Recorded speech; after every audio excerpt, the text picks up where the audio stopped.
You need to unlearn something before it's too late. For decades, the world told you that having all the answers was the price of being taken seriously. As a parent, you were supposed to know how to guide. As a professional, you were expected to have the solution. As a partner, you were meant to keep things steady. So you carried that weight, nodding along even when you felt hollow inside. And now, at this season of life, admitting "I don't know" can feel like a personal failure, like you're showing weakness. But here's the quiet truth you've never been told. That pretense is exhausting, and it's been quietly costing you your peace. Think about a retired teacher I know. For years, she gave advice to everyone, especially her daughter. But when her daughter asked how to rebuild a broken career path, something shifted. Instead of pretending, she finally said, "I don't know how to fix this." And in that moment, she didn't feel shame, she felt relief. We hold on to certainty because it feels safe. It's armor against looking foolish. From the time you were young, you were rewarded for having the right answer. So you learned to carry that weight into every conversation and decision. But that armor is heavy. Over time, the need to know everything becomes a cage. It creates a low hum of anxiety, the fear of being caught unsure. And that anxiety ages you, not in years, but in spirit. It makes you rigid when life is asking you to bend. There's a man I know in his late 60s who prided himself on always knowing the best route. He never got lost, not once. Then one afternoon, construction forced a detour. He didn't resist. He just took the unfamiliar road. And that day, he found a small, quiet park tucked away. A place he'd driven past for 30 years without ever seeing. He told me that getting lost that day felt like a gift. Certainty closes doors. Uncertainty opens them, if you let it. And here's the beautiful thing about letting go of the need to know.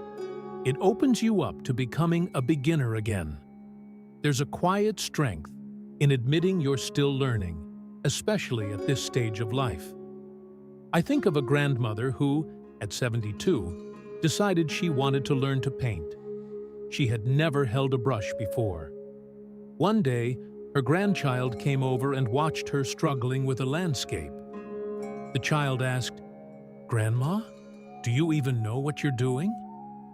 Most of us would have gotten defensive, but she just smiled and said, "I don't know, and that's the best part." That honesty disarmed everyone. It invited her grandchild to sit beside her.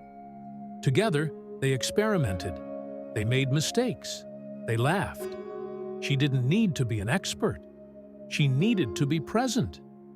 And in that space of not knowing, she found something far richer than mastery. She found connection, growth, and the joy of learning out loud.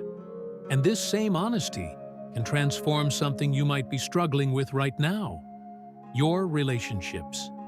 So many of us, especially at this age, feel pressure to have all the right words for the people we love. When a friend is grieving or a child is going through a hard time, we think we need to offer wisdom.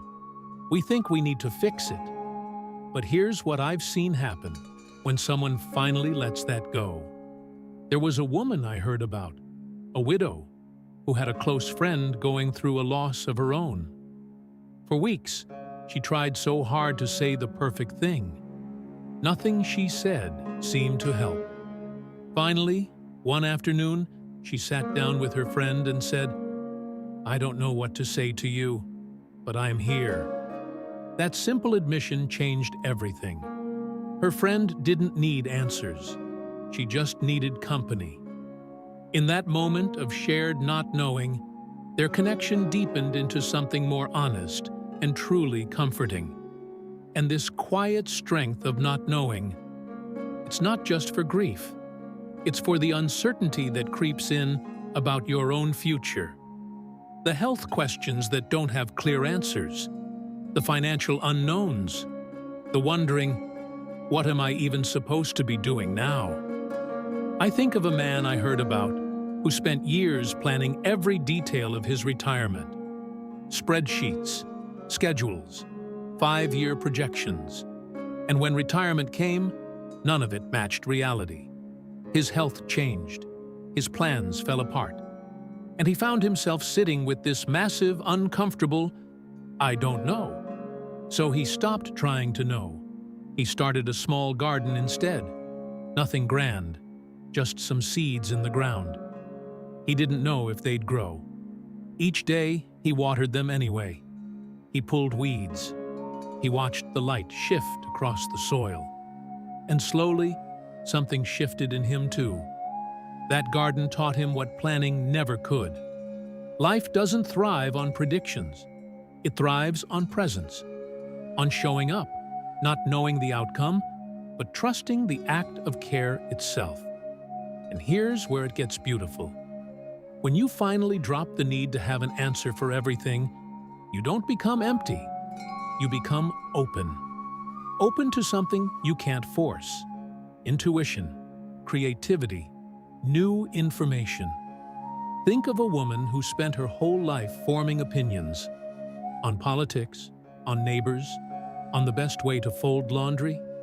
She had an answer for everything. It was exhausting. One day, she just stopped.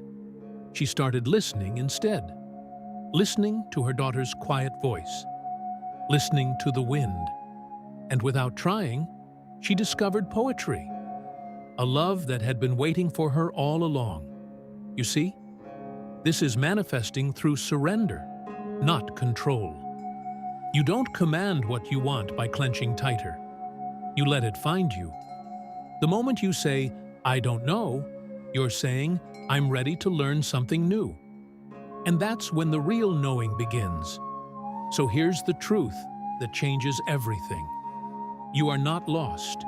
You are free. Free from the weight of having to be certain. Free from pretending you have all the answers. Free to let life surprise you again. This quiet strength of saying, "I don't know," isn't an ending. It's the doorway to your next beginning. Every time you release the need to have it all figured out, you make room for something real to walk in. Something that was waiting for you all along. Think of it this way. The path ahead doesn't ask you to see every turn. It only asks you to take the next step. And you've been taking steps your whole life. You know how to do this. Your unknowing isn't emptiness, it's space. Space for wonder. Space for growth. Space for the kind of wisdom that only comes when you finally stop pretending. You are not behind. You are not lost. You are exactly where you need to be. At the beginning of something true. If this brought you a little peace today, subscribe. There is more on the way.